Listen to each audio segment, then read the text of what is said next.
I just wanted to comment on what Chris said about what I suggested that you do. That's a yes.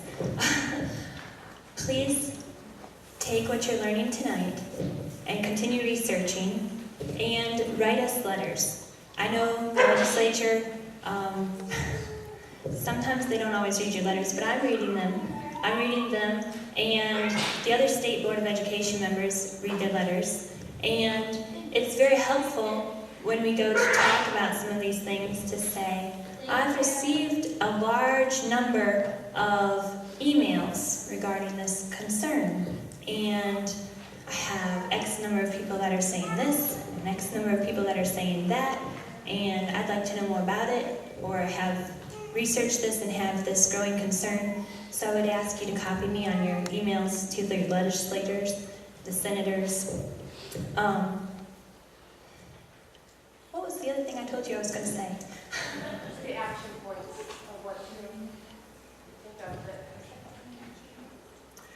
That's the basic one. I mean, that's what we've been talking about in terms of doing public records requests and talking to, I'm not sure, because I didn't know when you came in how much of the Q&A you've heard, but basically keep the conversations respectful, but don't budge. You know, stay with it. You will be listened to if you basically package what you're saying in a way that's delivered in a way that shows respect, but with an expectation. You know, so. I thought of what I was going to say. You mentioned that I had said last week that I was the only member on the state board that I knew of that was seriously concerned about Common Core. And I have to say that I believe that is changing. I've talked to some of the other state board members, and I may not be the only one left, which is a good thing, but it makes a difference. Some of these meetings and the information that is being talked about is making a difference as people realize what it is, because your legislators and your state board members don't necessarily understand any more about it than you do. Final note would be my email address is on my business cards, which are back on that table, so please feel free to take one. Thank you, Sarah.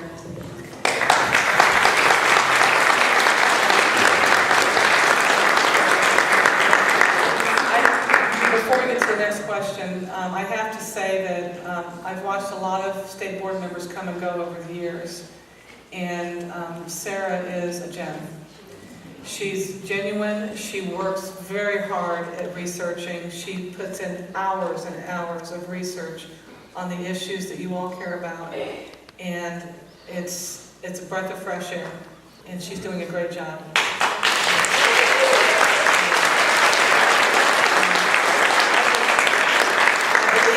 A newsletter that you can email her and ask to be added to her list to receive that as well. We've been fighting these same bad policies for over 20 years now, and they keep coming back. The reason they keep coming back is because there's certain individuals who are pushing this. I think what we need to do is identify all those individuals by name, who hired them, who appointed them, and the elected officials who are responsible. We need a chain of responsibility back to the people that we vote for, and we need to publish that.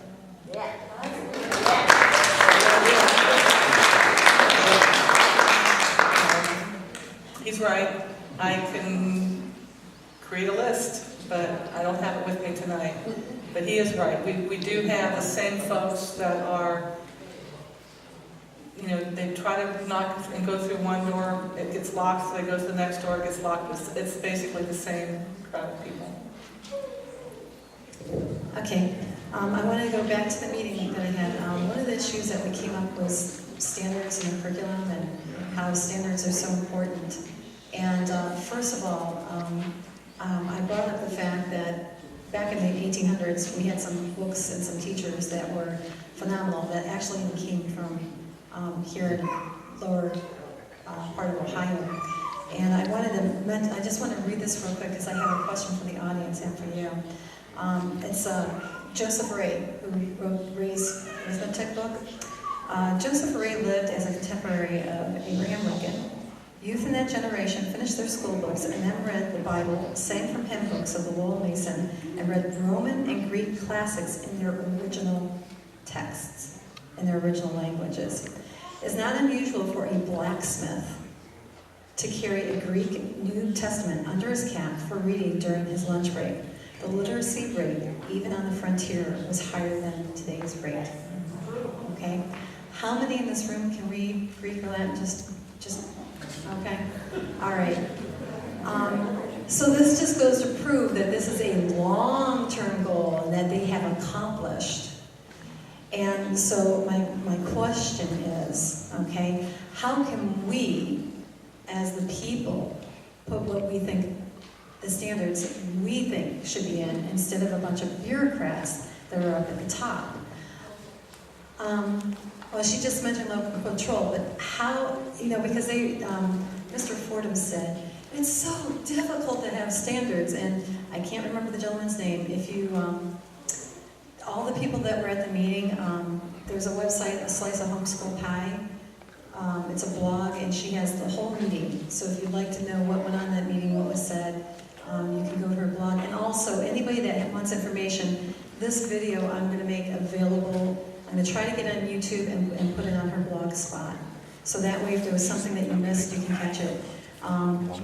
But how can we as individuals take control completely back and stop fiddling around with all these bureaucrats, like you just said? It comes back to the elections, because elections make a difference.